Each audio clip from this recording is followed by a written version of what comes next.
Bueno, empezamos entonces la segunda jornada de estas reflexiones del urbanismo post-COVID que organizamos en el Colegio de Cantabria. Recibimos a Miquel Lacasta, que es uno de los miembros, de los 3 miembros de Arquicubic, que se definen como un ecosistema franco-catalán de arquitectura. Yo creo que la misma definición ya habla muy bien ya es una bandera de lo que queréis enarbolar, en lo que queréis defender. Está constituido en 2001 por Marc Salamanc, Miquel Lacasta y Carmen Santana. Está compuesto de un equipo internacional y francófono, trabaja en un ambiente de I+D, en un espacio transdisciplinar, +Cubic, @Cubic, que crearon y administran desde hace esos 20 años que llevan trabajando felizmente juntos. Este entorno de trabajo les ha permitido aprender a trabajar en co-creación y a confiar en la inteligencia colectiva, qué cosa más bonita, para afrontar los proyectos complejos de la polis de la sociedad de la información. El proceso de trabajo urbano y arquitectónico se inscribe en la búsqueda constante de la puesta en marcha de sinergias e intercambios entre el espacio público, EP, y el espacio privado participativo, EPP. Esto merece una explicación, Miquel. Saldrá. Con el propósito de repensar nuestras ciudades y territorios como lugares de aprendizaje, de debate, de diversidad, de respeto y de intercambio. Arquicubic concibe los proyectos dando la posibilidad a los habitantes de convertirse en ecociudadanos en el seno de las comunidades a través de la arquitectura para hacer del espacio público y del paisaje una oportunidad de reformular nuestros territorios y nuestras ciudades en la era de las redes sociales. Para formalizar esta conciliación, sus proyectos se basan en la escala 1 corazón. A través de lo vivo es la infraestructura, lo humano, lo vegetal y la biodiversidad. Esto tiene mucho que ver con lo que oímos ayer y creo que con lo que vamos a oír hoy y mañana y de lo que tenemos que oír mucho en estos momentos en los que resulta tan necesario. Nuestro enfoque sistémico es capaz de unir una amplia interpretación de la idea de paisaje. Está bien lo de que el paisaje es una idea, no es meramente un conjunto físico, como una herramienta de creación, en tanto que infraestructura vertebrante del territorio, con el objetivo de crear un entorno organoléptico, abierto, resiliente y apropiable, con el paisaje productivo como horizonte de reflexión. Un enfoque sistémico capaz de configurar un urbanismo con un código abierto, inclusivo, un urbanismo de usos cuyos metros cuadrados son inteligentes e incorporan el vector tiempo. Avanzamos poco a poco en un proceso de acupuntura urbana en red, donde todas las escalas y todos los proyectos representan una oportunidad para poner en marcha estrategias y tácticas que permitan ir más allá de los códigos convencionales establecidos propios del mundo industrial del último siglo. La investigación de nuevas tipologías para abordar las permanentes transformaciones de la sociedad forman parte del código genético del despacho. Buena presentación. Gracias.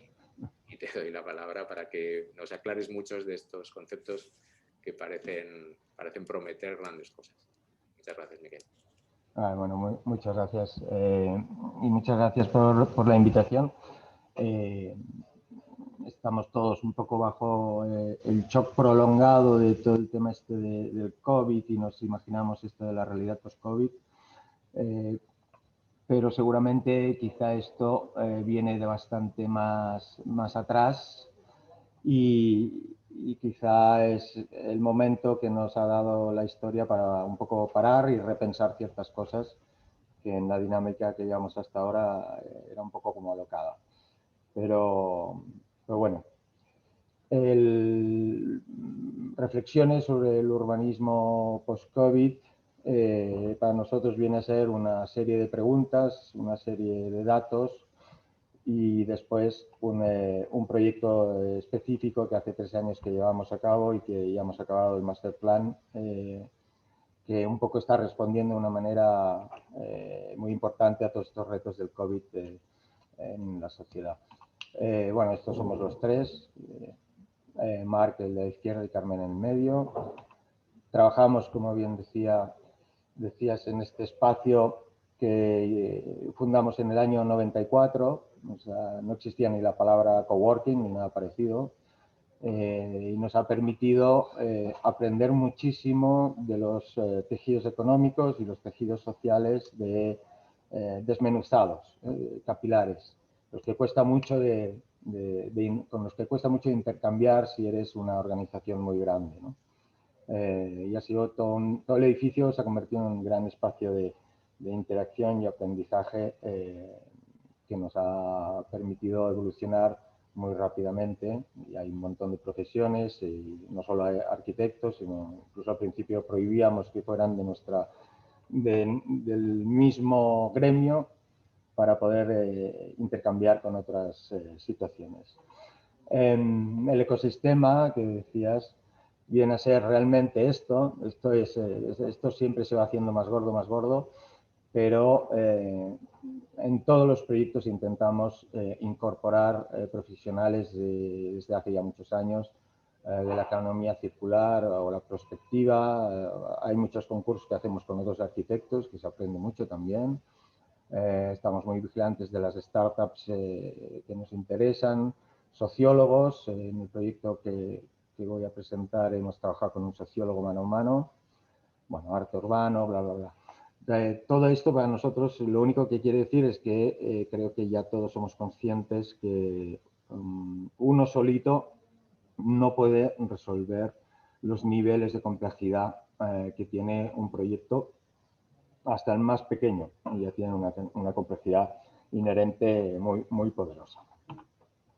Y esa es un poco la escala en que trabajamos, que se entenderá más adelante, pero nuestra visión, que es simbiótica, la idea del verde, que es una infraestructura para nosotros, igual que una autopista o igual que un aeropuerto, y el elemento que en vez de ser yo es un nosotros, la escala 1 corazón atiende no solamente a los seres humanos, sino a los bichitos, a los árboles, a los animales, al ecosistema, que sin él no existiríamos estructuralmente, ¿no? Bueno, unas reflexiones antes de entrar en un poco en el proyecto que ejemplifica nuestra respuesta, no tanto al COVID, porque empezamos hace 3 años y no sabemos que eso iba a existir, pero que sí que está dando una respuesta bastante específica, que un poco estamos hablando de la crisis sanitaria, pero quizá la pregunta, como hacía Supertramp en los 70, decide, pero ¿qué crisis estamos? ¿En qué crisis estamos? ¿Es solo sanitaria o quizá viene a desarrollarse en un ámbito mayor? Un poco esto, ¿de qué pandemia estamos hablando?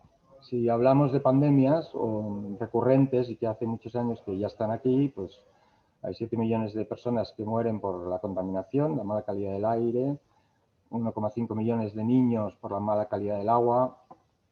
El COVID se calcula que va a matar 1,5 millones de personas y, por ejemplo, los accidentes de coche se dan por delante 1,3 millones de personas. O sea que hay que poner también un poco, para poner en contexto esta reacción, que necesariamente tiene que ser muy poderosa contra el COVID, pero quizá también estamos rodeados de otras, entre comillas, pandemias. Y seguramente es que el COVID no es más que la expresión de un cambio climático. Sabemos que proviene de una zoonosis, o sea, es un animal que nos ha infectado, y si hemos llegado a infectarnos de un animal es porque estábamos, digamos, invadiendo su ecosistema, ¿no? Hay cosas hay datos de estos que te dejan un poco, te explotan la cabeza, como que solamente hay un 4% de animales salvajes. Parece que hay muchos más, pero no. El resto son no domésticos, y después que nosotros también somos animales, somos el 36%. Hay muchos estudios, nos interesa mucho también en la línea un poco de la ciudad sana, poder tener datos más que solamente inspiraciones. Y está demostrado que un decremento del 20% de dióxido de nitrógeno genera un 6% de memoria de trabajo en los niños en edad escolar. Y un 6% significa 4 semanas más de colegio. Parece mentira, por decirlo así, pero esto está estudiado en la Gran Bretaña, es un estudio que se hizo en más de 2000 y pico colegios. El tema del transporte, de la movilidad, es fundamental también. Estamos ahora claramente apoyando una movilidad más apaciguada, una movilidad de cercanía, una movilidad no contaminante. Quizá ahí la bicicleta viene a ser un poco el rey de esa movilidad. Y los ciudadanos que usan bicicleta reducen un 52% la posibilidad de tener un cáncer o padecer un cáncer un 40%, ¿no? Y después la ciudad, para la gente mayor, que también es importantísima y que ha sufrido lo de COVID de una manera espectacular, desgraciadamente, está también demostrado que la gente mayor de 77 años que camina de forma habitual reduce enormemente los problemas asociados a la vejez. Y si además tiene un bosque o un parque lo suficientemente arbóreo cerca, también sus problemas psicológicos disminuyen. Bueno, como estos hay miles de estudios, solo es un poco para poner algunos datos y ser un poco contextual a la hora de hablar o de lo que voy a hablar. Y además son ciudades que no son caras. Las ciudades sanas, por cada planta hay un retorno de 2,25 euros en ahorro de agua, energía y contaminación. O cada kilómetro que un ciudadano recorre en bicicleta genera un ahorro de 1,07 euros de gasto sanitario. O sea que al final también a veces hay que pensar uno dónde pone el dinero y si podemos invertir en algo que minimiza otras necesidades, pues parece como bastante lógico, ¿no? Hemos ya hecho en el despacho muchas conferencias, mesas redondas, y una pregunta que transita constantemente precisamente es la ciudad post-COVID. ¿Cómo va a ser la ciudad post-COVID? Nosotros siempre empezamos un poco poniendo un poco una respuesta que haga entender que las ciudades no se transforman en 5 años. No sé, si alguien me pregunta cómo será la ciudad post-COVID del 2025, pues prácticamente le diré que será igual que la que estamos. O sea, el ritmo de la ciudad, de la creación de ciudad o de la transformación de ciudad va a un ritmo extraordinariamente lento y de hecho siempre estamos viviendo en una ciudad que no es de nuestro siglo, ¿no? Barcelona está estructurada en una ciudad que es más del siglo XX, más de la época industrial, cuando ya estamos en el siglo XXI. Por tanto, hay una relación con el tiempo que hay que tenerla bastante clara. Pero quizás sí que el tema del COVID sirve o va a servir para catalizar 3 ejes y por tanto para poner muchísima más intención y poner encima de la mesa 3 elementos que nosotros consideramos fundamental. A veces llamamos la ciudad que cura, la ciudad sana. Es decir, un poco hay gente que llama ruralizar la ciudad o renaturalizarla. Da igual el nombre, pero sí que hemos de conseguir tener una calidad de aire, una calidad del agua y una calidad del espacio público mucho mayor, sobre todo en épocas como la que hemos pasado de confinamiento y la que estamos ahora aún en confinamiento, donde no tienes la capacidad de moverte o de salir de la ciudad. Una ciudad de gran calidad en esta línea ayuda enormemente a sobrevivir, por decirlo así, este tipo de pandemias. También hay que ir hacia una ciudad autónoma. Seguramente nunca llegaremos al 100%, bueno, o quién lo sabe, pero autónoma en términos energéticos, que sea capaz de producir la energía que consume. Y después también autónoma en términos alimentarios. Hay algunos, por decirlo así, imágenes que casi son distópicas de granjas verticales con vacas, no estamos hablando de esto, pero sí ayudar a que un tanto por ciento cada vez mayor de, por ejemplo, hortalizas se puedan cultivar prácticamente en metro cero, más que kilómetro cero, serían metro cero, y de eso va bastante el proyecto que voy a presentar. Y después de la ciudad resiliente, yo creo que hay una reflexión muy interesante a hacer sobre qué significa la resiliencia, que por principio significa anticipación, pero la resiliencia siempre se había entendido como un lugar que pasa en un instante concreto y en un lugar concreto. El huracán Caterina, bueno, en Nueva Orleans, eso pasa en un sitio concreto. Nosotros aquí ni nos enteramos del huracán Katrina. O incluso cuando se habla del crecimiento de la altura del agua, del nivel del mar, pues esto va a afectar a ciudades que están tocando al mar, pero ciudades que están en interior no se van a enterar. El COVID quizá es la primera vez que plantea una crisis que es sincrónica y que es global, ya, al mismo tiempo y en el mismo espacio que es el globo terráqueo. Esto, por tanto, quizás tiene que cambiar también un poco las estrategias de lo que es la resiliencia. Además, nuevamente, si nosotros nos anticipamos y diseñamos ciudades resilientes, Pues si es contra los huracanes o la crecida del nivel del mar, eso es algo físico y algo que más o menos podemos anticipar y conocer. Pero es que nos hemos enfrentado con el COVID a algo desconocido. Y anticiparse a lo desconocido es como mucho más complejo o mucho más difícil. Hay que volver mucho al sentido común seguramente, que quizá en muchos momentos se ha perdido. Y para colmo, por decirlo así, esta crisis que ha generado en todo el planeta es una crisis invisible, es transparente. No hemos visto más allá de los dibujitos de la célula del virus. Por tanto, desde un huracán lo puedes ver, el crecimiento del mar lo puedes ver, pero es transparente y por tanto es mucho más difícil también anticiparse a algo que es transparente. En todo caso, quizás es la primera vez que ocurre un tipo de crisis de estas características. Dicho esto, que sirve un poco para enmarcar y para nada para negativizar, sino para precisamente tener un poco el punto de partida común al menos, o compartido. Nosotros hace 3 años ganamos un concurso para una ZAC. Una ZAC es una Zone d'Aménagement Concerté, vendría a ser un gran plan especial de 12 hectáreas en Ivry-sur-Seine. Ivry está pegadito a París. Este es el municipio de Ivry y esto es el periférico, es decir, las rondas de París, y aquí está París. O sea, realmente estamos muy pegados, tiene salida de metros, está muy bien conectado, tiene ferrocarril y es una ciudad que siempre ha tenido una ciudad obrera, una ciudad industrial potente, un poco como el patio trasero de París, el sudeste de París hay muchas ciudades de este tipo. Y, lógicamente, ahora que la industria y la producción industrial está cambiando hacia una industria mucho más limpia, Ivry se ha planteado y se está planteando de una manera muy potente muchos cambios que permiten ciertas oportunidades.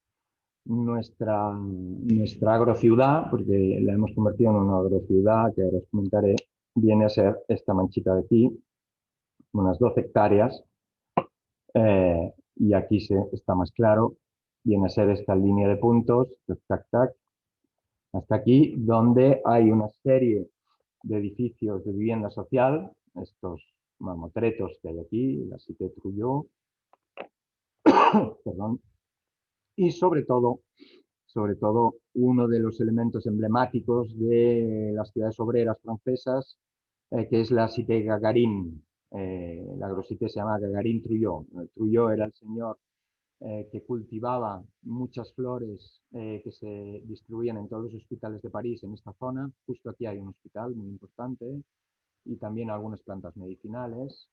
Y el señor Gagarin, el Yuri Gagarin, que vino 2 años después de que este edificio existiera a, entre comillas, inaugurar personalmente la Cité Gagarin, este edificio que son unos 400 y pico familias, y era la primera vez, el primer ejemplo donde se daba un alojamiento digno a las clases obreras. Es decir, tenían baño, no eran baños compartidos, tenían calefacción, tenían agua corriente, etcétera, y es un emblema un poco de las ciudades, de los edificios sociales, y muy presente y con mucho orgullo además de sus habitantes.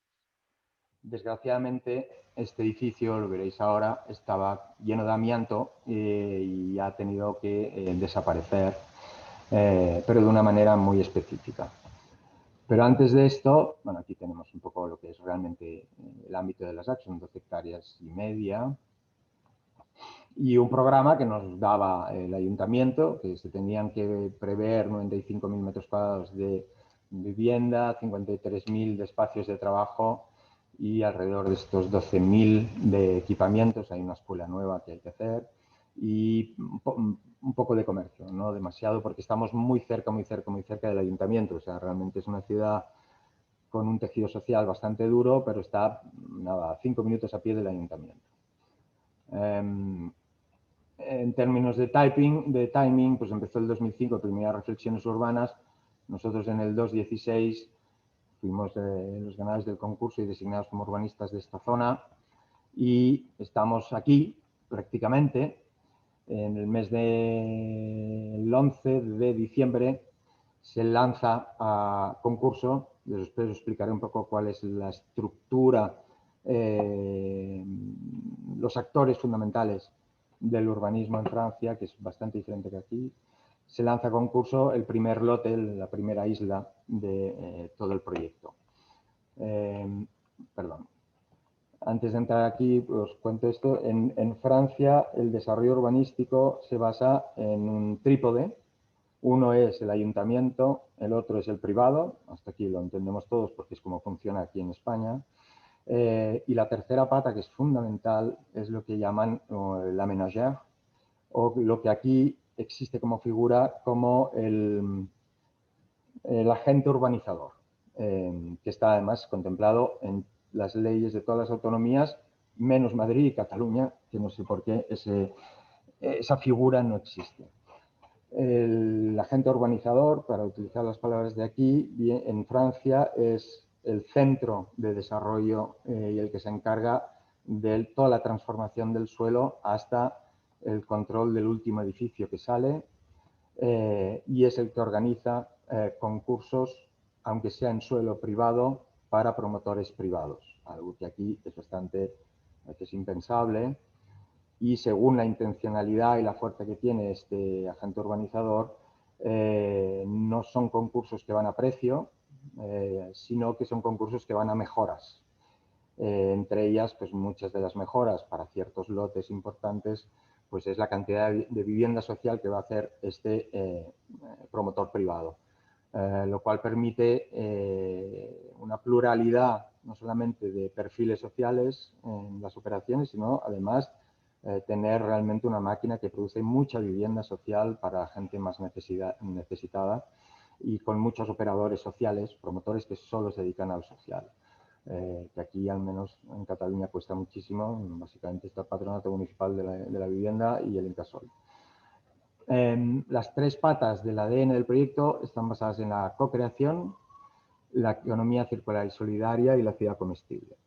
Son los tiempos un poco en los que hemos trabajado de una manera secuencial.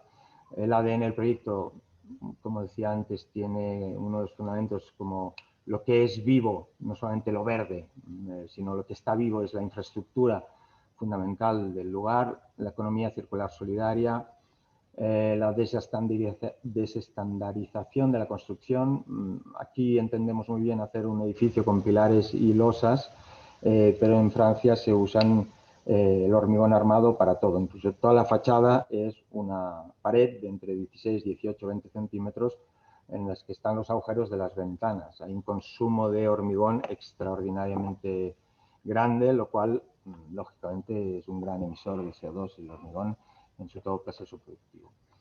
Después está la ciudad productiva y elementos que están a caballo entre el inicio de una de construcción selectiva y cuando esta grosité está ahí acabada, que es lo que le llamamos el urbanismo transitorio y la incorporación de elementos como por ejemplo el arte, que es un gran cohesionador social. Pero para un poco tirar todo esto adelante, empezamos con esta idea del urbanismo de código abierto y empezamos a preguntar de una manera masiva a todo tipo de asociaciones, personas y agentes que actúan sobre el territorio. Trabajamos con una ilustradora que necesitamos un tipo de dibujo que pudiera ejemplificar un poco la idea del proyecto. Como teníamos que demoler aquella edificio en forma de T de la Cité Gagarin por culpa del amianto, lo hemos convertido en una huella totalmente verde, que viene a simbolizar esto. Y de alguna manera decimos gráficamente que igual que plantamos tomates, plantamos edificios. Un poco se entenderá a medida que vaya avanzando. Las primeras entrevistas exploratorias, esto en francés se llama entretien tú a tú, realmente es un tú a tú, las hicimos de la mano de un sociólogo, Michael Silly, con el que estuvimos trabajando mano a mano, porque seguramente los arquitectos podemos hacer muchas preguntas, pero no las haremos todas y seguramente no sabremos sacar el jugo de las respuestas. En cambio, un sociólogo sacará mucho más jugo de las respuestas. A toda esta población realmente fueron casi 6 meses de entrevistas, 2 o 3 entrevistas semanales. Les preguntamos no tanto lo que necesitaban en términos domésticos, bueno, pues que no aparquen los coches delante de mi casa, no era tanto esto, sino a nivel barrio, a nivel también incluso solidario, para sacarlos del yo y empezar a que pensaran en el término de nosotros, nosotras, vosotros y ellas. El ecosistema de este proyecto es enorme, nosotros somos urbanistas, pero estos son paisajistas, ingenieros, consultores medioambientales, Billy Britt es el sociólogo, el tema del sonido, el tema del agua, que era fundamental. Estamos en zona inundable, además, el Sena está muy cerca. Después están todas las partes más institucionales. Este es la Ménagère, este agente urbanizador, la EPA-ORSA, evidentemente los servicios del ayuntamiento, y hemos podido colaborar con AgroParisTech, que es la Escuela de Ingenieros Agrónomos de París, para que nos ayudara a tirar hacia adelante esta idea de agrociudad. Hemos contado con el apoyo de unas plataformas de economía circular, que ahora veréis, y también hemos hablado con startups, con promotores, constructores, otros arquitectos y todos los agentes que intervienen en cualquier tipo de transformación importante. Las fotografías simplemente ilustran todo tipo de talleres que hicimos, desde niños, adolescentes, gente mayor, familias, mujeres, hombres, etcétera, etcétera. Y nosotros les planteábamos una visión y sobre esa visión qué es cómo reaccionaban, qué es lo que necesitaban o qué es lo que ellos pensaban que podían de alguna manera aportar a esta visión. La manera nuestra de hacer urbanismo, como seguramente la vuestra también, es antes de pensar en los edificios, antes de pensar en el lleno, pensemos el vacío, pensemos las conexiones. Esta plaza, que es la Plaza Espiolín, está a 5 minutos a pie del ayuntamiento, es una plaza mineral, todo lo que está marrón sería lo mineral, lo que está en verde empieza a ser un poco las promenadas públicas en verde, y hacia aquí, hacia el hospital que antes marcaba, el Hospital Charleroi, que es un equipamiento importante a nivel metropolitano. Después hicimos una estrategia de mutualización de parkings, o sea, todos los edificios de viviendas que se iban a crear no deberían obligar a que todos tuvieran su parking justo debajo donde está el ascensor, sino que hicimos toda una inspección de los edificios que dejábamos, más los que íbamos a crear, para dar respuesta a una demanda de parking en subsuelo, evidentemente, porque sobre todo lo que necesitábamos era un espacio mineral y apaisado. Básicamente, creo que hay un plano después, este elemento es el único elemento de tráfico rodado y esta pequeña calle, porque aquí hay una serie de edificios, y todo lo demás vendría a ser, y ahora que está bastante en boca de todo el mundo, una superilla de 12 hectáreas prácticamente. Este vendría a ser la espina dorsal, que es para nosotros siempre el espacio público mineral, donde se establecen las conexiones. Es espacio puramente público, no está privatizado para nada. Son las aceras, por decirlo así, que nos permite llegar a todos los edificios. Y el elemento de espacio público tiene muy diferentes papeles. Hay un elemento fundamental que aquí nos pasa el tren, y por tanto hay un elemento de ruido y además genera un límite y una falla con la otra parte de Ivry, que da en Ivry-Port.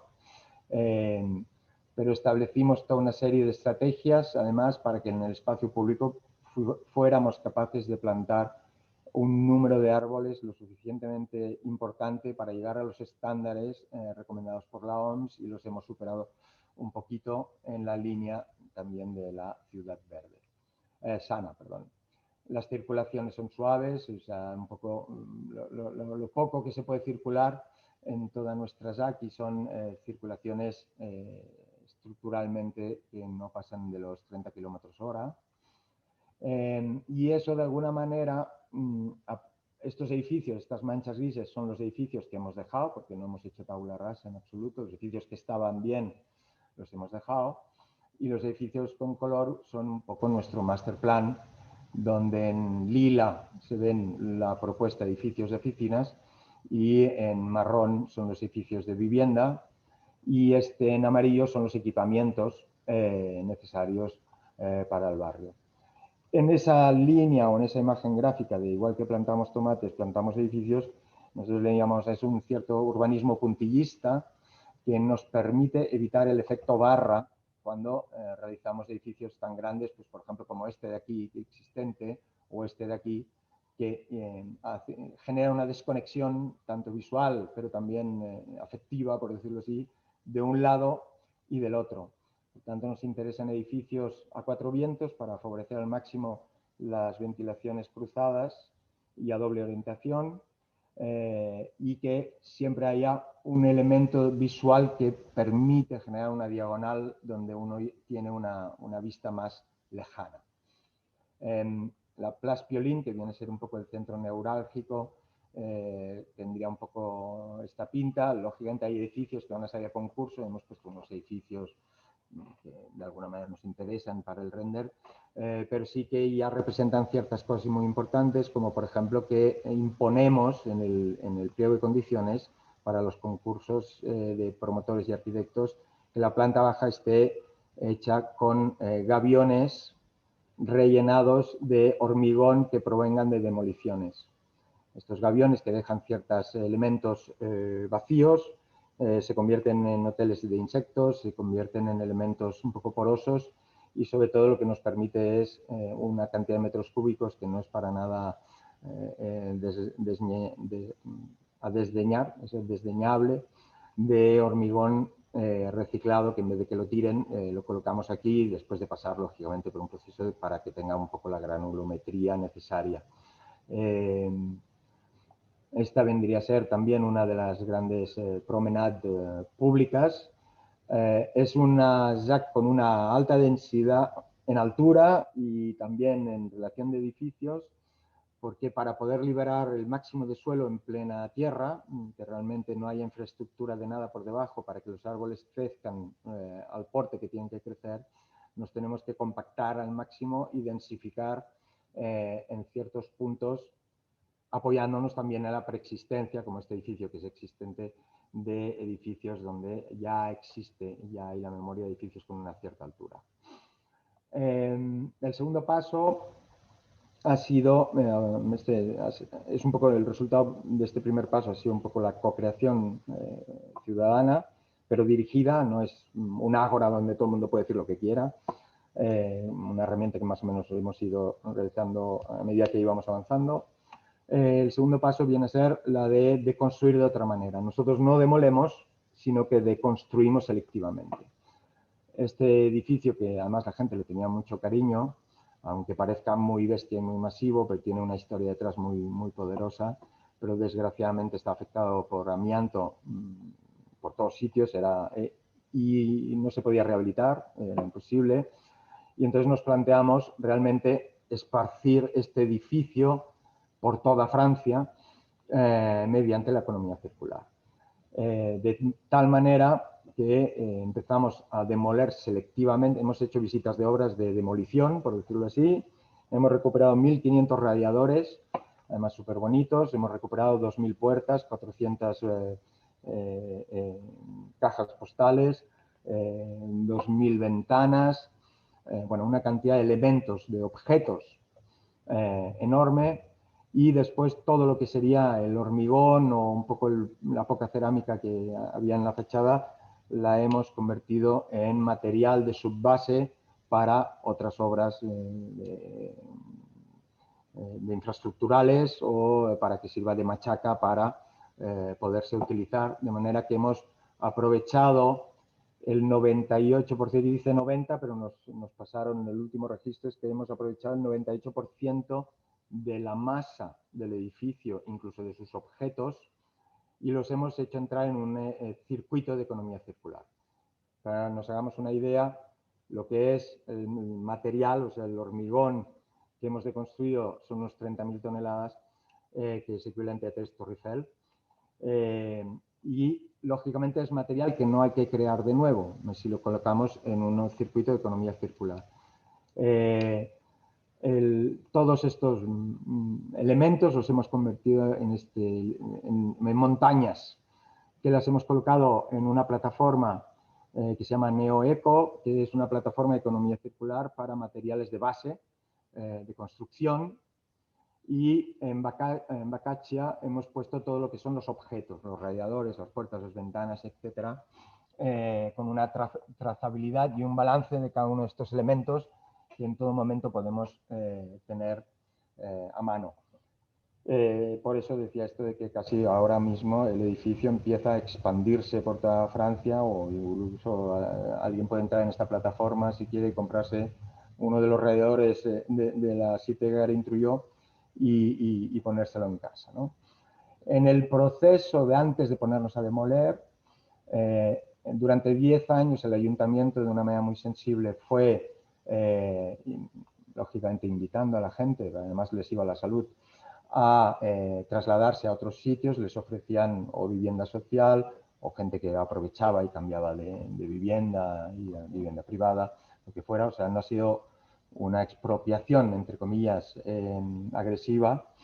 Y 6 meses antes de empezar a esta demolición selectiva, convertimos el edificio, una caja de escaleras, el edificio era enorme, en una galería de arte. Hay una galería de arte municipal que se llama Fernand Léger, y con Virginie Léger para hacer Le Voyage Gagarin, el viaje Gagarin. Yuri Gagarin fue el primer astronauta que se dio una vuelta fuera de la atmósfera terrestre. Aquí lo tenemos plantado en cartón. Y las intervenciones que se hicieron fueron realmente maravillosas, se han convertido en un libro y ha sido una manera muy bonita de despedirnos del edificio y convertir también algunos de sus elementos para empezar a plantear unos elementos fundamentales que queremos implantar en nuestra agrociudad, que son los invernaderos de reuso para el acceso de todo el mundo. Hay que decir que, bueno, os lo cuento después, lo de la agrocité, en la parte agraria, digamos, pero se prevén y ya están colocados en un sitio específico una serie de invernaderos para que todo el mundo pueda acercarse a lo que significa tener el huerto y aprender de técnicas, y este invernadero lo vamos a realizar con elementos de reuso del edificio Gagarin. Por último, el paso 3 también se ha significado proponer un cambio de los sistemas constructivos habituales en Francia, aportando toda una serie de valores. Nosotros esto le llamamos los metros cuadrados pertinentes, como la mutualización de parkings, como he comentado, la mutualización de los residuos orgánicos. Necesitamos mucho compost para la ciudad agraria que estamos creando, la mutualización de equipamientos, de entregas, las nuevas tipologías que permiten la evolutividad en el tiempo. A nosotros nos parece totalmente normal pues, que se construya con forjado y pilar, como decía antes, pero en Francia, sobre todo a partir de una densidad que uno deja al sur, todos son muros de hormigón. Incluso la medianera entre una vivienda y otra interior es un muro de hormigón de 16 centímetros y se ha convertido realmente en un estándar. Aparte de que los del hormigón son un lobby en sí mismo. Proponemos, evidentemente, todo lo que sea posible construir en madera, que es un secuestrador magnífico de CO2, un retenedor de CO2, y en todo caso, si no se puede, por ejemplo, hacer entre pilar y pilar un relleno con elementos de aislamiento ecológicos y que no malgasten ni tiempo, ni energía, ni recursos, y no procesados, no enormemente procesados.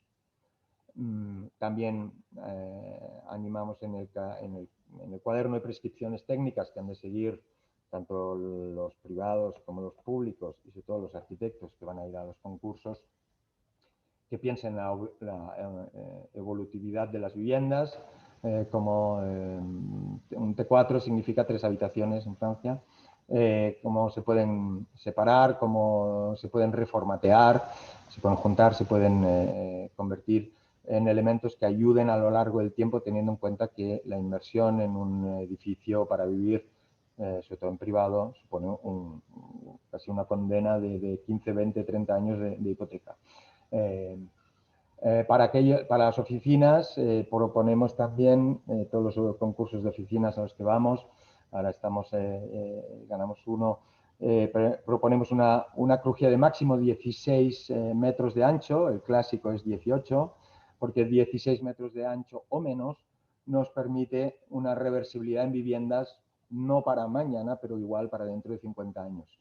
De manera que no nos pase como ahora, que hay una más baja demanda de edificios de oficinas por el tema del COVID y el tema del teletrabajo, y van a quedar una cantidad de oficinas abandonadas, van a quedar una cantidad de cadáveres, por decirlo así, urbanos, porque son muy poco reversibles precisamente por tener crujías de entre 18 y 20 metros.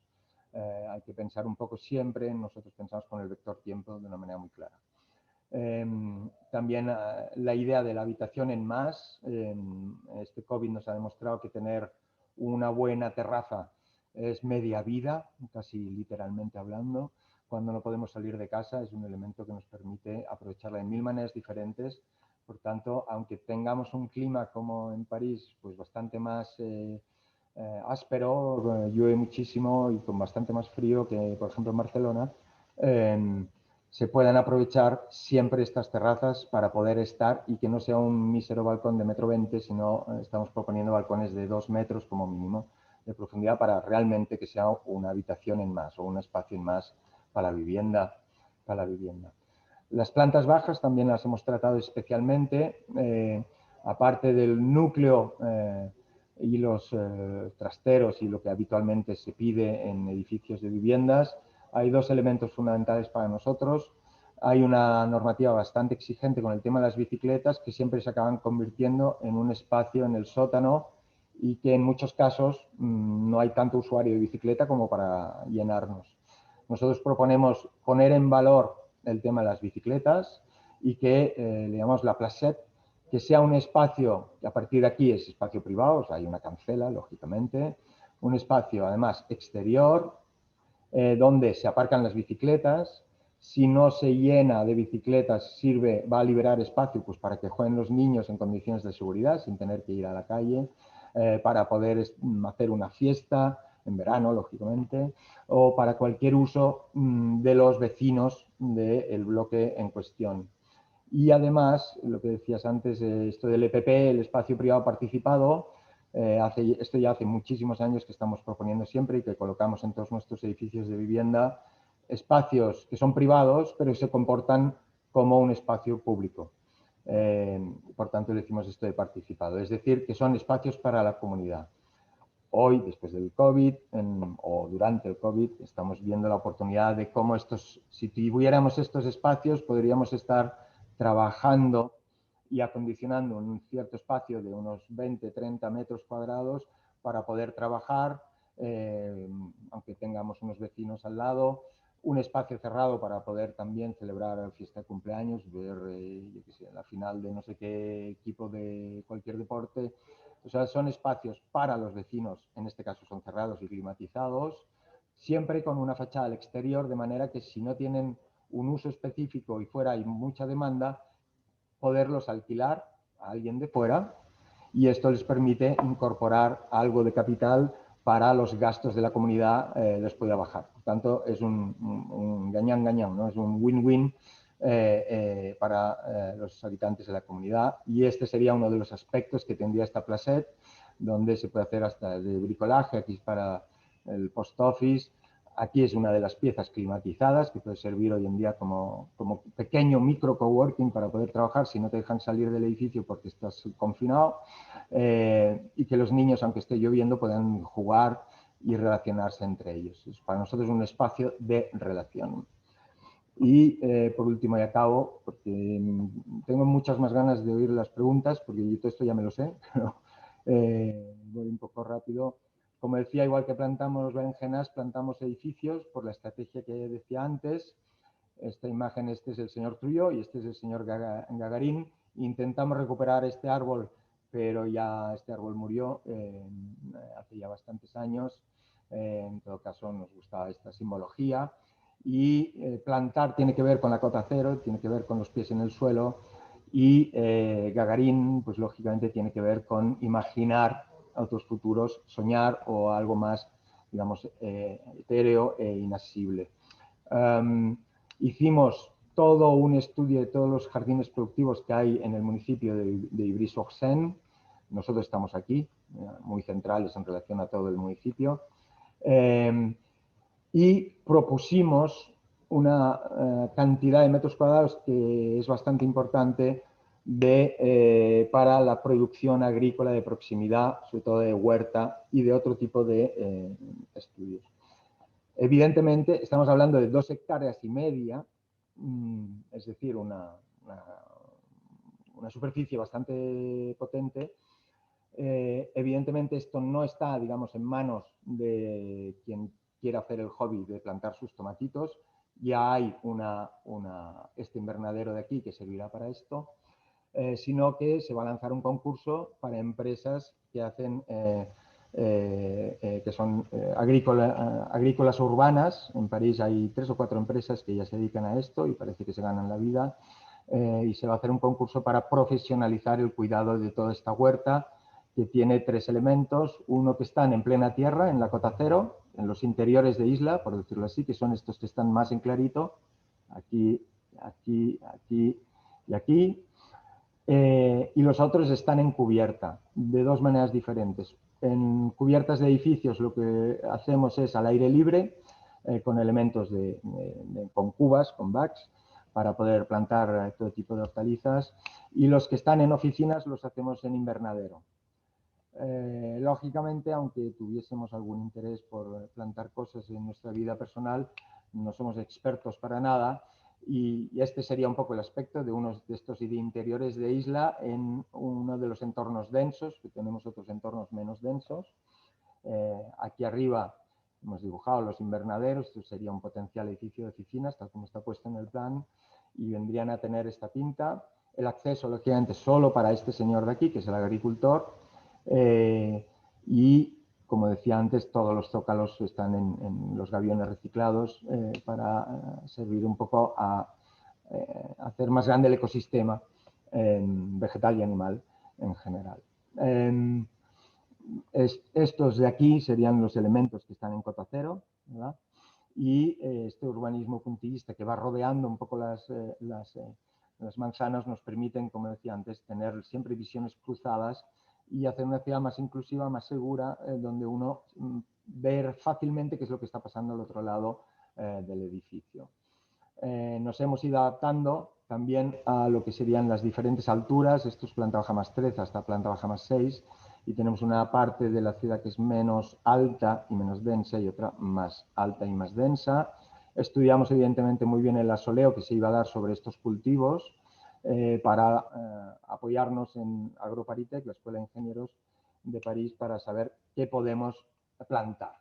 Nos dijeron que podemos plantar todo tipo de acuaponías, podemos plantar semillas y que cuando empiezan a crecer se trasplantan en otros sitios, podemos hacer huerta densificada, podemos producir en tiesto, lógicamente, podemos producir flores, que hay una demanda importante siempre de flores, y podemos, la producción de azafrán parece que es un negocio que está bastante bien cerrado y que es bastante beneficioso económicamente, por tanto también podemos cultivar azafrán.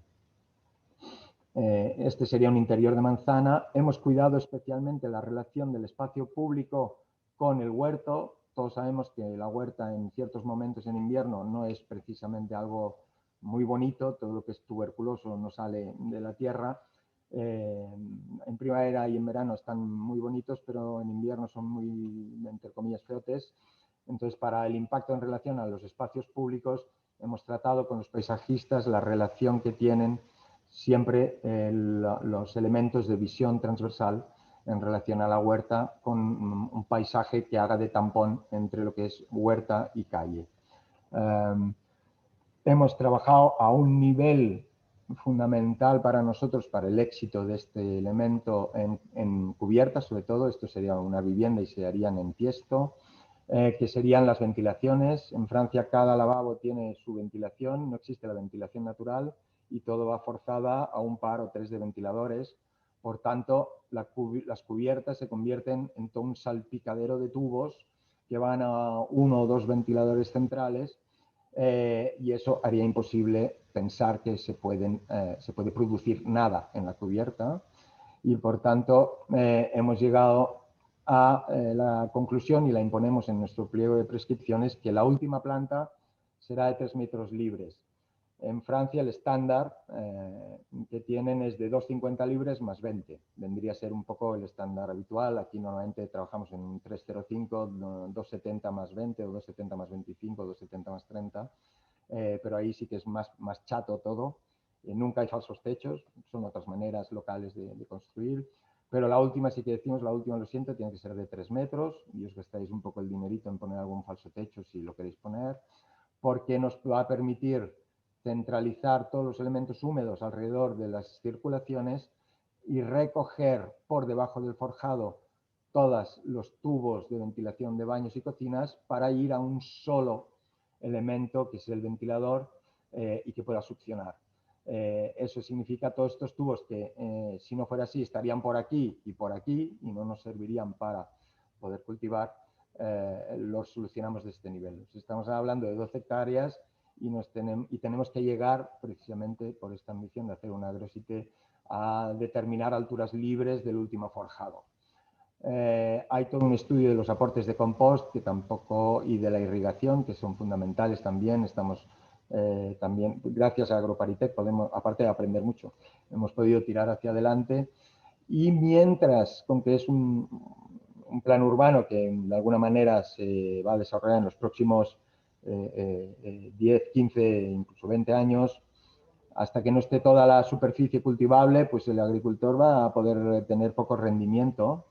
Entonces le hemos un poco bautizado y hemos estado trabajando con el aménageur de crear el agricultor aumentado, que viene a ser el conserje, la gestión de los microcomercios que proponemos en planta baja, que gestione los espacios compartidos, el que gestione la última milla de los paquetes y que se encargue de los talleres educativos con colegios para un poco darle un plus de sueldo, porque sobre todo en las primeras fases no será rentable. Esto será rentable cuando haya más del 80% de la agrociudad construida.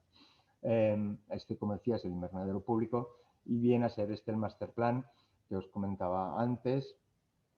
Y también, como os comentaba, mientras hay solo 0,6 árboles por cada 3 personas en las ciudades francesas de más de 100.000 habitantes, y la OMS preconiza 1 por cada 3, hemos conseguido poner 1.685 árboles, que significa 1.600 serán nuevos, y estar pelín por encima de lo que preconiza la OMS, porque la calidad del aire la consideramos también absolutamente fundamental.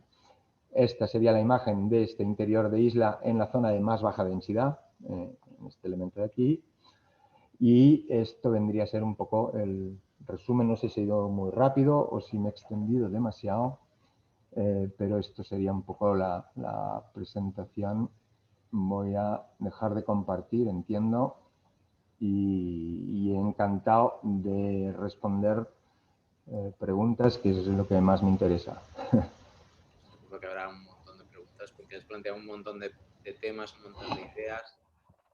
Cualquiera podéis en cualquier momento cancelar el silencio del micrófono y hacer vuestra pregunta, Miguel.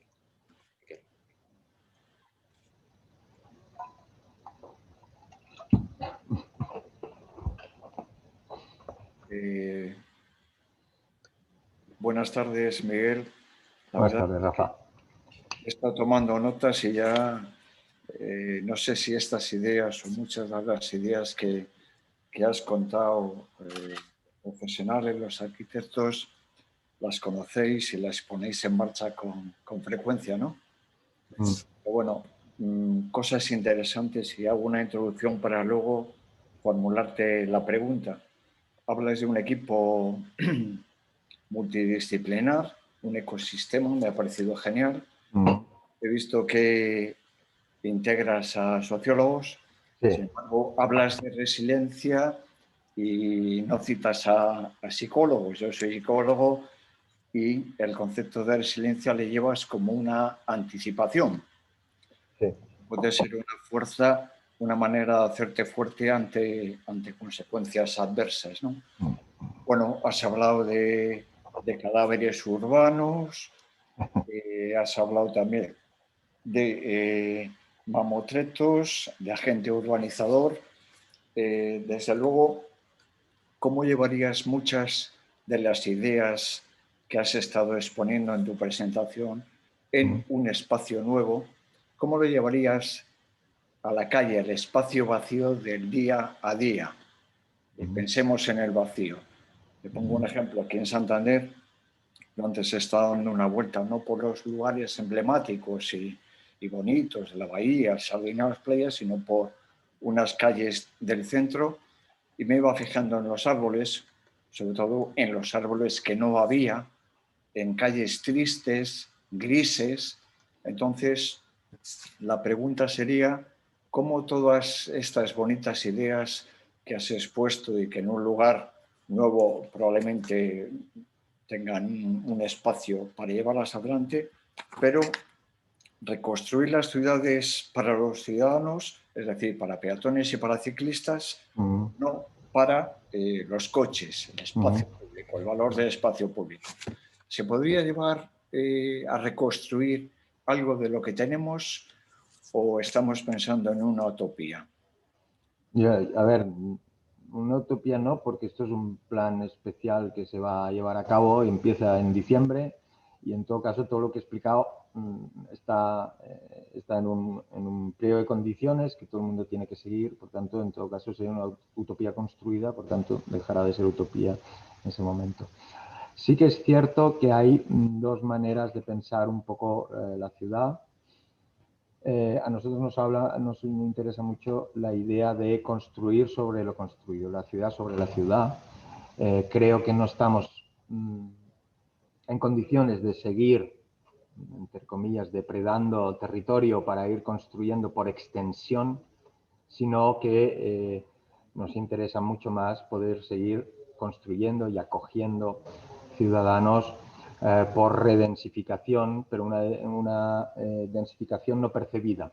El hecho de no tener, por ejemplo, islas cerradas como el Ensanche de Barcelona, que generan un delante y un detrás, o un interior y un exterior, un interior de manzana y un exterior, permite un poco que la fluidez, cuando uno pasea por el espacio público, con las miradas transversales, haga, creo, más agradable el paseo. El tema de los árboles no es para nosotros ninguna tontería, de conseguir la máxima cantidad de árboles. Realmente no nos cabe espacio para poner los árboles porque tienen esta inteligencia natural de darte sombra en verano y perder la hoja en invierno. El tema de los microcomercios, que me ha hecho mucha alusión en las plantas bajas, porque hay muchos conceptos y quería tampoco no avasallar. Hablamos de microcomercios, que quiere decir espacios de entre 20, 15 o 30 metros cuadrados, que pueda ser, por ejemplo, estos espacios para comprarte una funda del móvil, o que te arregle un electrodoméstico, o que te cambien la cadena de la bici. Es decir, espacios que no necesitan una gran extensión, pero que permiten a mucha gente que está, por ejemplo, en el paro, emprender un pequeño negocio sin una gran inversión. Y la proliferación de pequeños microcomercios anima enormemente el uso del espacio público, de ese vacío. Evidentemente, si alguien nos llama para hacer un plan urbano sobre un territorio virgen, bueno, no nos acabará de gustar del todo, la verdad. Preferimos incidir y rescatar lo bueno que hay en cualquier ciudad, teniendo en cuenta además que hay una experiencia que nosotros nunca vamos a tener, que es la gente que vive ahí. Por eso también el elemento de co-creación inicial con la ciudadanía, las asociaciones, pero un poco bien llevado, sin que sea una ágora abierta y que todo el mundo puede decir la suya, sino realmente con talleres bien estructurados. Y me apunto lo del psicólogo. Sí que es cierto que el tema de los psicólogos es muy importante. Nosotros estamos incidiendo muchísimo en el tema de la resiliencia, pero francamente nosotros ganamos el concurso, además tienes que hacer una oferta de honorarios y os aseguro que no había el espacio para un sociólogo, que lo hemos tenido que pagar de nuestros honorarios, y que no estaba previsto en absoluto una cantidad de reuniones descomunal antes de empezar a dibujar nada. Yo creo que también esto tiene que ver un poco con los concursos de urbanismo. Tendrían que empezar a incorporar en sus bases todo este ecosistema que nosotros trabajamos habitualmente y que muchas veces nos lo tenemos que, entre comillas, tragar nosotros de honorarios para poder completar realmente un estudio urbano consecuente. Sí, decía por el tema personal, los hábitos de movilidad, dirigiéndolo un poco al tema de movilidad en las ciudades, ¿por qué te mueves? ¿Cuál es el hábito de coger el coche para recorrer 1 kilómetro, kilómetro y medio, cuando podrías ir tranquilamente disfrutando, paseando o en bicicleta? Y te encuentras precisamente que la gente, ayer lo comentábamos con el otro ponente que hubo, y por qué la gente no cambia sus hábitos. Es necesario que los políticos impongan, exponiendo las razones, cómo hay que hacer las cosas. Bueno, eso verdaderamente es muy triste, ¿no? A eso me quería Totalmente. dirigir con la pregunta. Muchas gracias, Miguel. Hombre, imaginad que aquí en Barcelona, que tenemos esta trama tan regular del ensanche, ahora se ha lanzado el concurso este de Barcelona Superisla, ¿no? Superilla Barcelona, pero es que las superislas, que es un concepto de hace más de 30 años, de la Agencia de Ecología Urbana, aún genera el mismo tipo de polémicas que generó la primera superisla que tuvimos, fue la pavimentación y la eliminación de los coches del casco antiguo. Esos son muchos metros cuadrados para pasear, y los comerciantes y los intereses políticos de quien interesa en ese momento, que no venderemos nada, que será un desastre, y evidentemente ha ocurrido todo lo contrario. La segunda gran superisla, que antes de que saliera y se pusiera de moda este nombre, era el barrio de Gracia, en Barcelona, que todo está pacificado prácticamente, hay 2 o 3 arterias que funcionan. El mismo tipo de recurso, de queja, los comerciantes, que nos vamos a arruinar. Es que un espacio que se transita a pie es comercialmente mucho más rentable para los comercios que no un espacio que se transita en coche. Nadie va en coche, para en medio de la calle y sale a comprarse unos zapatos. Pero esto sigue siendo, incluso en Barcelona, un elemento de unas controversias. Siempre hay intereses políticos y otra gente que sí, que puede pensar diferente, pero generan unas controversias tremendas. Y lo entendería si es la primera vez que se hace, pero es que hay ya muchísimos ejemplos, y no solo en Barcelona, sino en el mundo, que pacificar las calles y dejar de diseñar para el coche y empezar a diseñar para las personas solo es un win-win, todo el mundo gana. No hay nadie que pierda, especialmente, aparte de la industria del coche quizá, pero no hay nada que pierda en la ciudad. Y Carlos Moreno, que ha tenido que conocemos muy bien desde hace muchos años, lo ha conseguido cristalizar en esta idea de ciudad 15 minutos, que 15 minutos, 18, yo hablaba el otro día con él y dice, da igual 15, si son 18 son 18, y si son 12 en bici, que es un poco más de distancia, no pasa nada, pero sí creo que es un concepto que comunica muy bien esta idea de que podemos hacer la ciudad nuestra. Hace más de 70 años que estamos diseñando las ciudades para los coches, no para la gente. La preocupación principal es que no hayan atascos. El problema principal es que se aparquen los coches. Resulta que aparcar el coche en un espacio público, el coste es bajísimo, y en cambio acceder a la vivienda, el coste es enorme. Debería ser al revés, donde pones el coche debería ser carísimo, y donde puedes ir a vivir como ser humano debería ser mucho más barato. Bueno, largas discusiones acerca de esto. Ah, no te oigo. Perdona, J. Ahora. Polanco. Perdona. Gracias, Miguel. Gracias, gracias. J. Polanco, que tenías levantada la mano.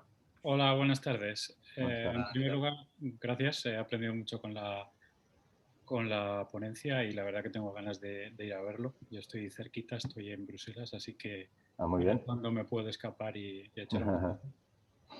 Ha suscitado en mi curiosidad el tema de la demolición selectiva. Sí. Si no he apuntado mal, creo que mencionabas que el 98% de la masa podía ser reaprovechada. En términos económicos, ¿cuál es el balance? Si nos lo podías comentar, porque está fuera de toda duda que en términos de economía circular es hacia lo que hay que tender.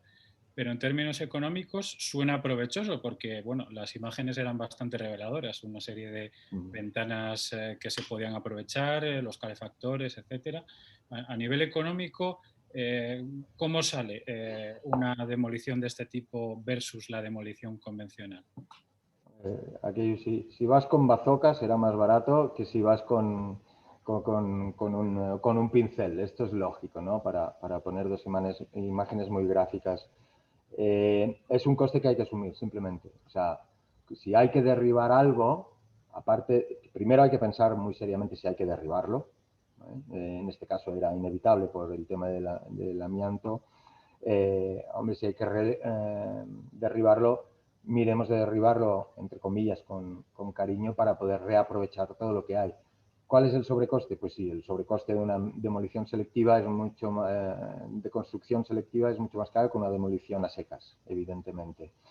Nosotros al principio estuvimos hablando con el ayuntamiento porque una de nuestras ideas, esta sí que entraría casi en el capítulo de la utopía, es almacenar todos estos materiales y todos estos objetos para que en nuestro pliego de condiciones estuvieran obligados a reutilizarlos y casi que el círculo de economía circular se quedara en el municipio.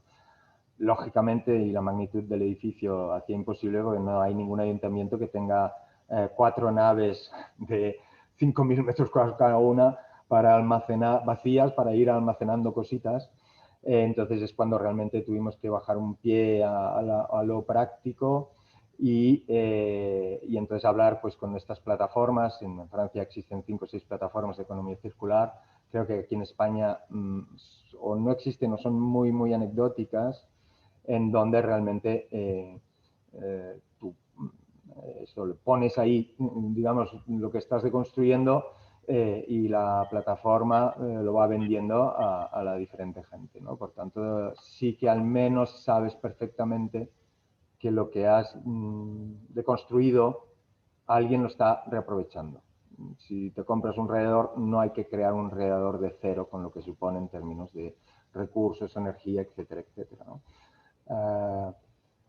Ya funciona enormemente bien. Creo que en nuestra web tenemos como un time-lapse de construcción selectiva y es aquello casi como una termita que se va comiendo el edificio poco a poco y después se va a las 2 alas de la T. Pero, lógicamente, esto si no hay voluntad política, no hay nada.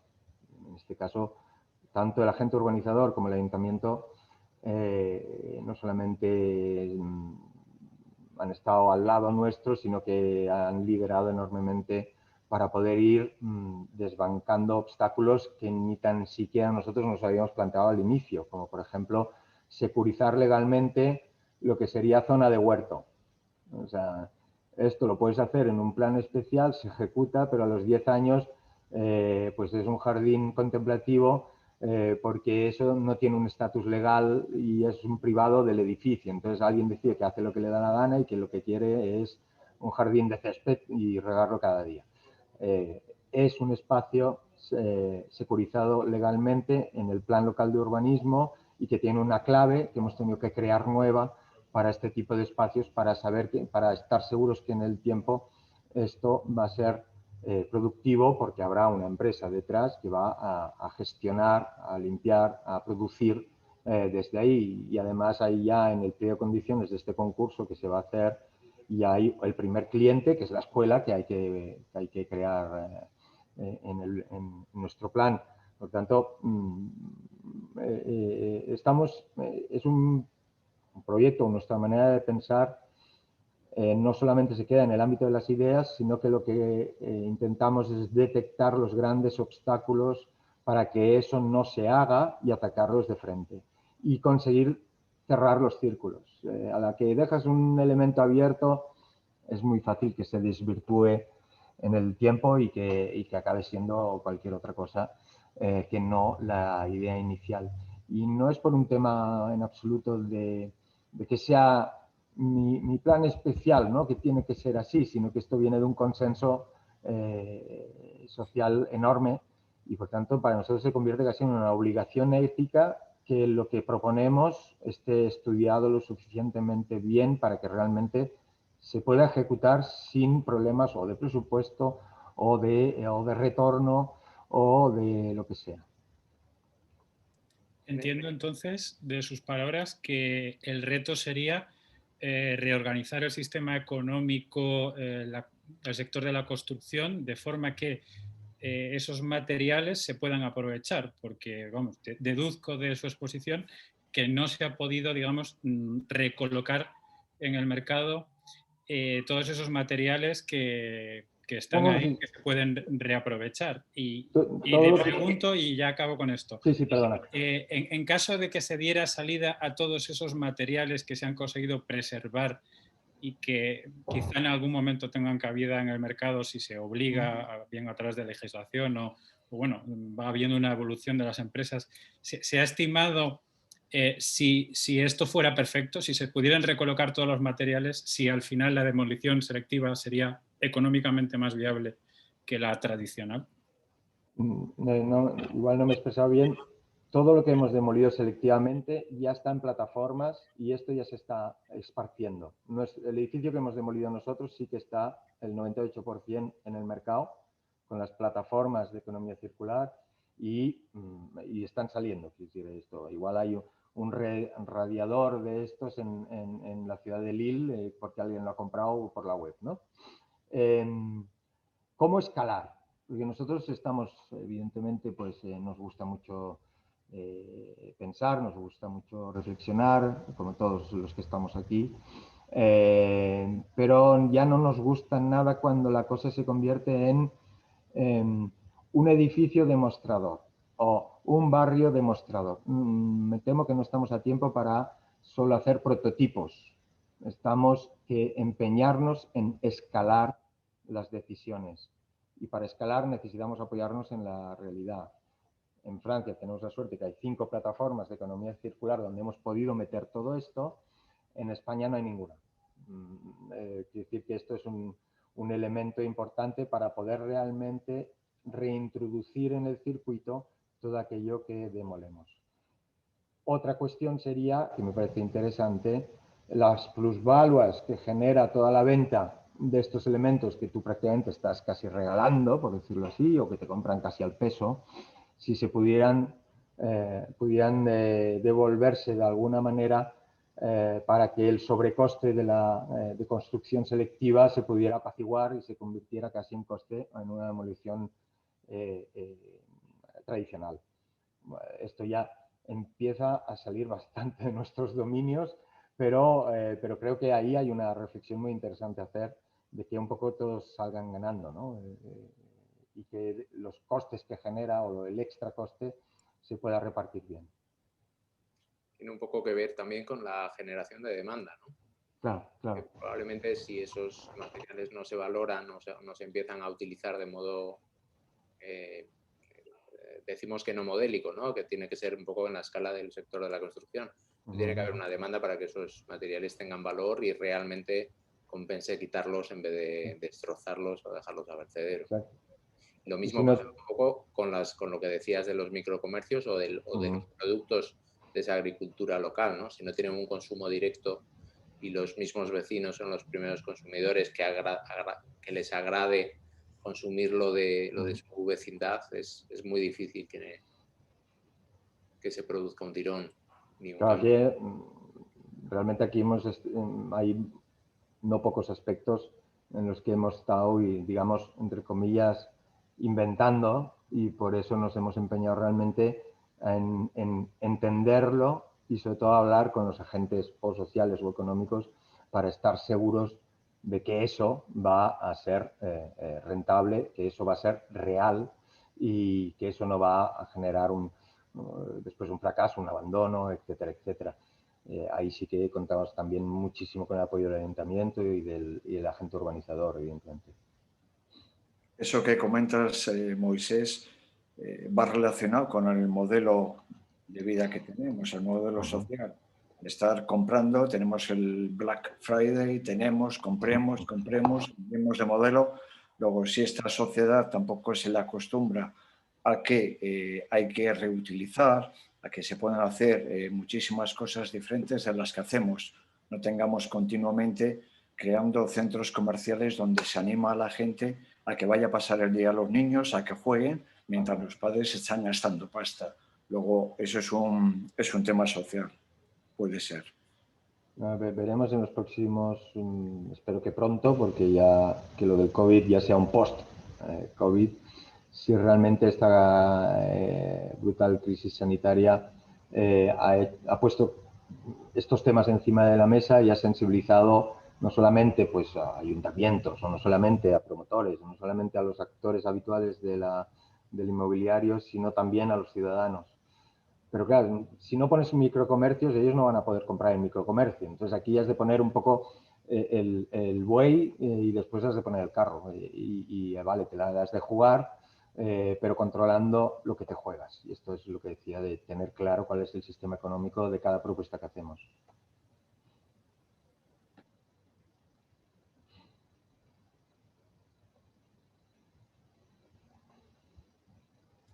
Cualquiera podéis abrir vuestro micrófono.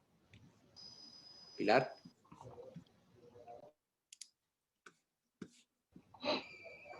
Sí, hola. A ver, me quería comentarte que me ha gustado muchísimo la expresión que has utilizado de entrevistas exploratorias. No sabemos cómo llamarle. Quería saber si forman parte de algún proceso participativo obligatorio en Francia. No.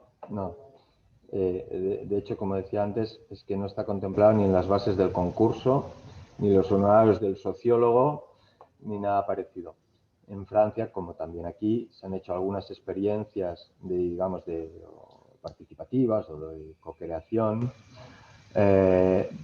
pero que francamente tampoco nosotros éramos muy fan porque es casi como una especie de subasta de demandas que casi acaban en que no me aparque el coche delante de mi casa o que el pipicán esté a más de 5 metros de lo que está ahora. Ese tipo de situaciones no tienen ningún sentido porque al final todo el mundo piensa para adentro y además, con que no se pueden satisfacer todas las demandas, pues la gente acaba como de mal humor o acaban yendo en contra. Aquí, en cambio, lo que hicimos, y fue hablando mucho con el sociólogo antes de empezar todo este proceso, es, bueno, ¿cómo lo hacemos? Lo primero. Y los dos elementos que un poco nos inventamos, y te diría casi sobre la marcha, han funcionado muy bien, que es, primero, en tanto que arquitectos y urbanistas, damos una visión, decimos el porqué, no es ni el ego, ni el caprichito, ni el nada, sino es una visión que podemos compartir y que pensamos que afecta a todos. Y después tener estos procesos de participación, en vez de hacer 3 asambleas con 400 personas, hemos hecho 400 entrevistas con 3 personas, ¿no? Exagero, pero ya me entendéis. Es decir, ir en el tú a tú. En francés se entiende más por la connotación del lenguaje, pero es des entretiens tú a tú, es decir, mirando a la cara o el representante de una asociación, o varios, da igual, o muy interesante el tema del urbanismo inclusivo para las mujeres, pero oye, no nos cortamos y vamos a hablar con los niños y vamos a hablar con los viejos, que son un poco los dos extremos sociales que siempre están en una situación más comprometida o que pueden llegar a ser más frágiles. Y también una cosa que hemos descubierto y que ahora ya lo tenemos metido en vena es hablar con los adolescentes. Todo el mundo más o menos se preocupa de los niños y todo el mundo más o menos se preocupa de la gente mayor, y a los adolescentes no les hace caso nadie. Nadie les pregunta nada. Y en cambio, y se nota, porque los ves tirados en la calle sin hacer nada, no tienen un espacio mínimo un poco dedicado, no sabes ni qué demandas tienen, evidentemente sean muy dispares, pero hemos encontrado ahí una población frágil que normalmente no entra en las estadísticas de poblaciones frágiles, por decirlo así, ¿no? Para mí esta es la gran diferencia entre un proceso de co-creación y un proceso de participación.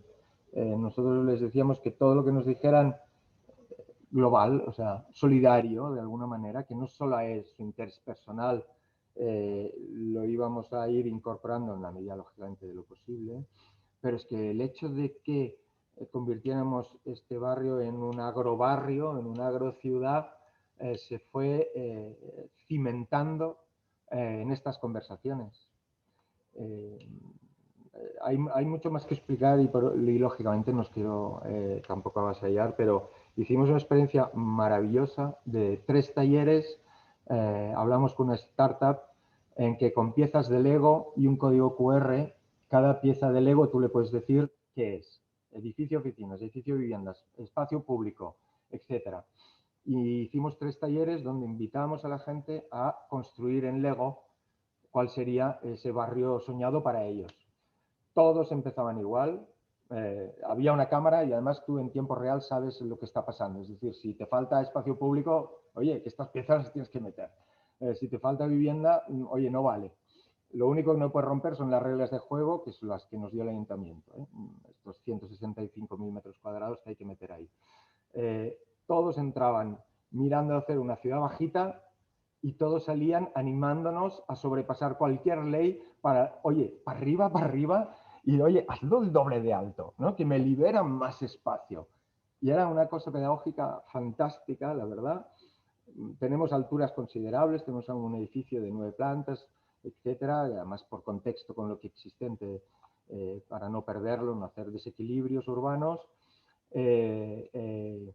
Y la gente del barrio, que está muy atenta a lo que está pasando en todo momento en esta agrociudad, está encantada con que hayan edificios que a lo mejor hacen planta baja más 3.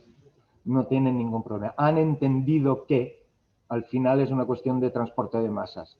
Si las extiendes mucho, te comes mucho territorio y ahí no cabes porque es una ciudad que ya existe, unos límites que existen. Si la compactas y la subes, y además no haces efectos barra, pues liberas mucho más suelo y te permite otros usos que son o públicos puros o de agrociudad, o etcétera, ¿no? Era muy bonito ver esa transformación intelectual, digamos, de la gente que participaba en los talleres, y la gracia era que esta startup nos daba los resultados en tiempo real de la que la gente iba colocando en Legos, ¿no? Lo cual era fantástico. Una pregunta, ¿y esos talleres evidentemente no eran con, o sea, serían, me imagino, pues a lo mejor un taller con jóvenes, otro taller con, me imagino que iríais diferenciando tipos de población, ¿no? Los talleres estos con esta startup en tiempo real hicimos 3 y eran abiertos a cualquier ciudadano, ahí no había discriminado.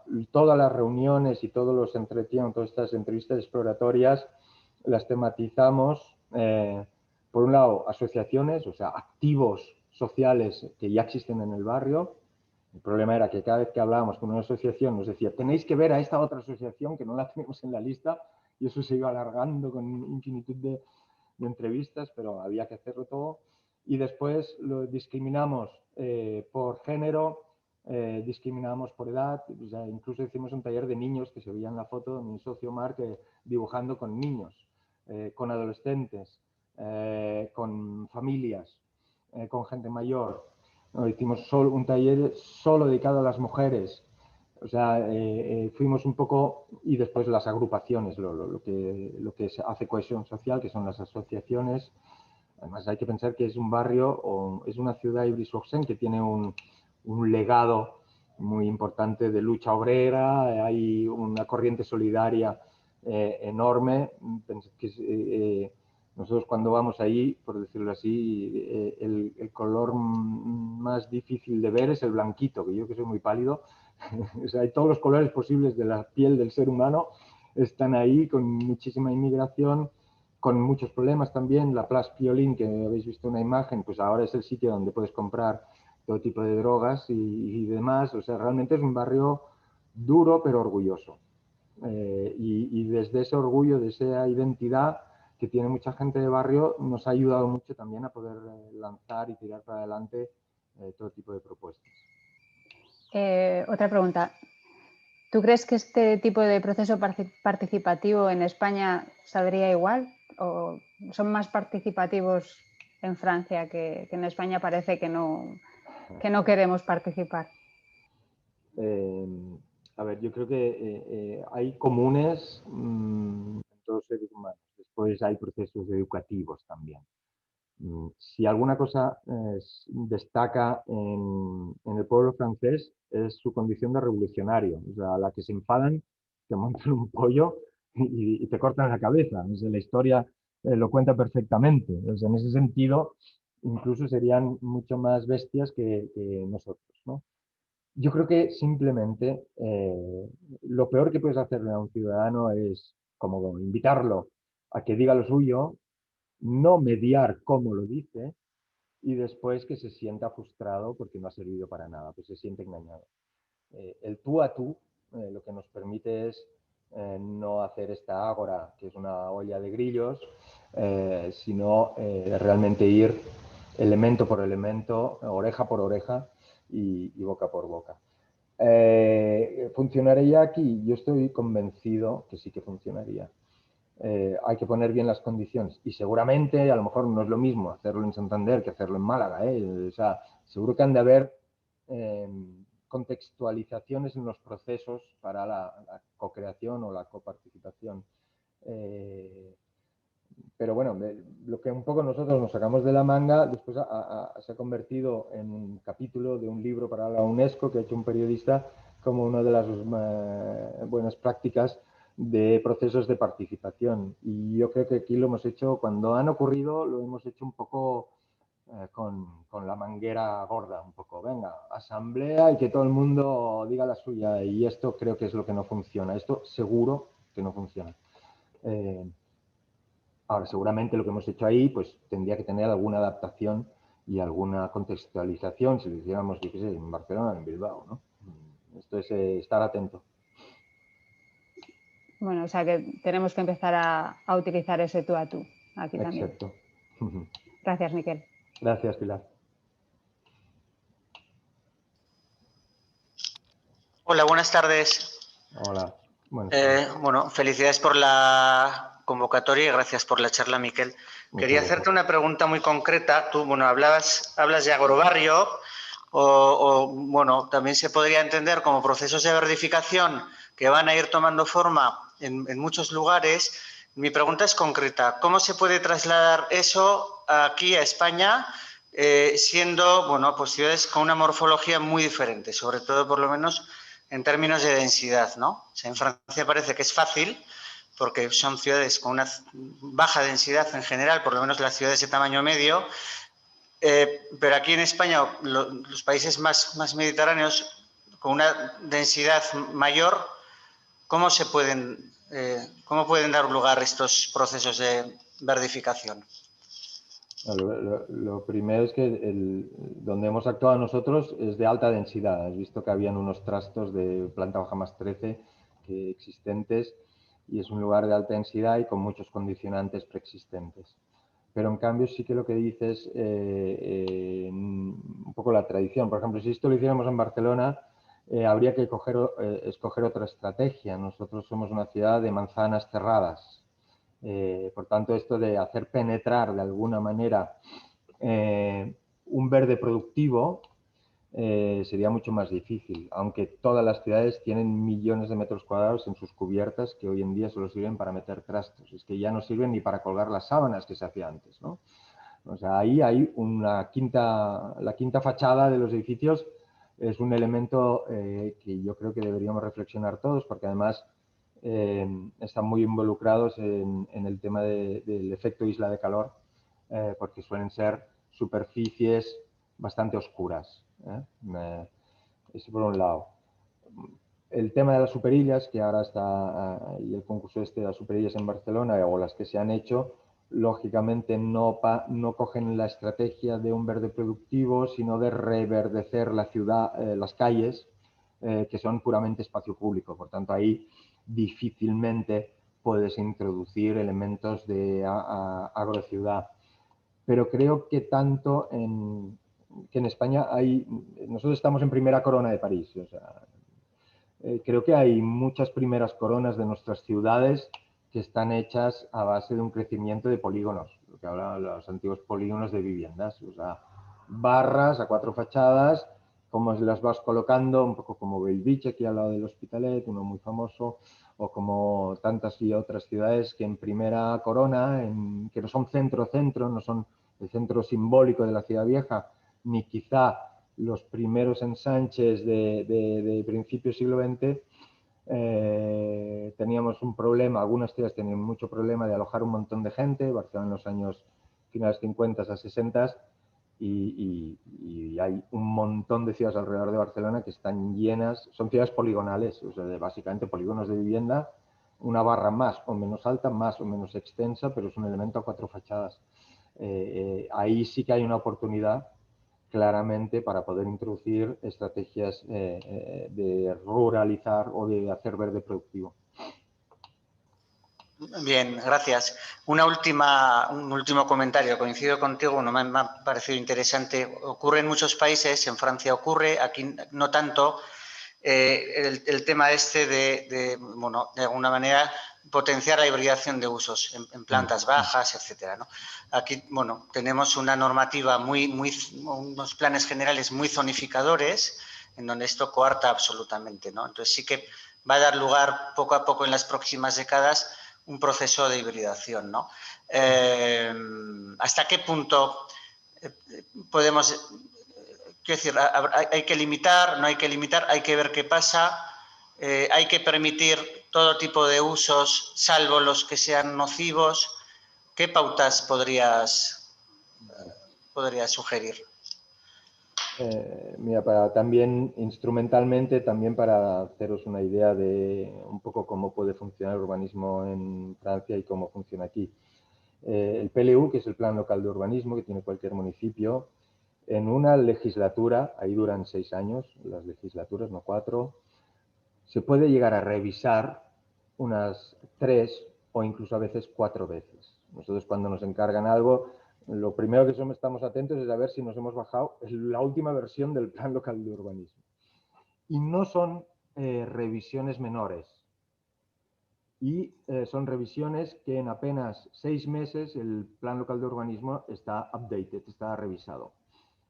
Pues en el área metropolitana de Barcelona tenemos nuestro PGM, Plan General Metropolitano, nada menos que del año 76. Está lleno de esparadrapos y parches con modificaciones del PGM que cuestan entre 2, 5, 7 años en poderse transformar por los procesos. Es un tema de instrumental más que de poner leyes. Necesitamos instrumentos infinitamente más reactivos y más ágiles, lo cual nos va a permitir, pues a lo mejor sí hoy hay que limitar ciertas actividades, pero de una manera más o menos rápida, 6 meses es un tiempo bastante razonable, a lo mejor hacer un cambio de estas actividades y poder ponerlas en pie porque la sociedad evoluciona muy rápido. El gran drama que todos vivís si sois urbanistas en vuestras carnes es que incluso cuando empezáis a pensar un plan especial a cuando se ha ejecutado, ya hay un montón de cosas que la sociedad ha cambiado. Esto en la época industrial no pasaba, las cosas eran más hereditarias en términos de comportamiento. con el bombazo de la digitalización de la sociedad, esto ha acelerado los cambios de comportamiento social de una manera absolutamente salvaje. Hay datos maravillosos. Carme Trilla, que es la presidenta de la Fundación Habitat 3, decía que respecto a los años 50, Barcelona necesita el doble de viviendas para incubir la misma cantidad de gente. Porque en los años 50, en una unidad familiar o en una vivienda, quizá era un poco más grande, pero ahí habían 5 personas, a veces 6. Ahora, familias monoparentales, gentes que no tienen hijos, parejas que aún no tienen el crío, y cuando lo tienen como máximo se van a hacer uno, porque si no es carísimo. Resulta que necesitamos el doble de viviendas porque hay mucha menos gente en cada vivienda. Esto genera una transformación sociológica y una transformación que la ciudad no es suficientemente ágil para poder dar una demanda. Sabemos que en Barcelona sobre todo hemos vivido una burbuja de los alquileres.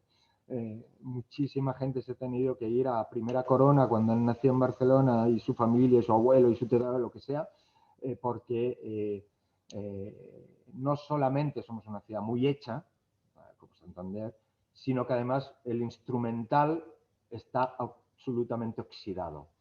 Hay el PDU que está en proceso, que empezó en el 2010 y aún no estamos ni tan siquiera en aprobación inicial, y estamos en el 2020.